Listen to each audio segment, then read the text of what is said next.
дар мавҷ барномаи иттилоотии хабар.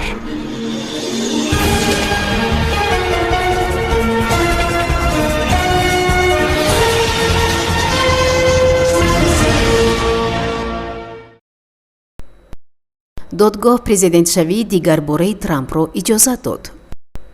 президенти собиқи амрико иҷозати додгоҳ барои пешниҳоди номзадӣ ба мақоми раёсатҷумҳуриро гирифтааст. қарор дар ин бораро дар ин додгоҳи Колорадо қабул кардааст. додрас гуфт гарчанде ки Трамп ҳангоми ҳамла ба Капитолия дар моҳи январи соли 2021 хушунати сиёсиро барангехтааст, ӯ савганди худро ба ҳайси президент вайрон накард. қарори Колорадо ба дунболи қарорҳои шабеҳи додгоҳ дар чанд иёлоти дигар қабул шудааст. ҳамаи онҳо номи президенти собиқро дар варақаҳои овоздиҳӣ нигоҳ доштанд. ёдовар мешавем ки дар пайи эълони шикасти Трамп дар интихоботи гузаштаи президентӣ ҷонибдоронаш ба Капитолия ҳамла карданд. вақте ки онҳоро аз бино ихроҷ карданд, конгрессменҳо пирӯзии Ҷо Байденро дар интихоботи президентӣ тасдиқ карданд. баъдан садҳо эътирозгар боздошт шуданд. парвандаи ҳамла ба Капитолия алайҳи Трамп низ баррасӣ мешавад. бояд гуфт ки интихоботи навбатии президентӣ моҳи ноябри соли 2024 баргузор мешавад. байден аз ҳизби демократӣ дубора интихоб мешавад.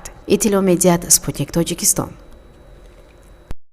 дар мавҷ барномаи иттилоотии хабар.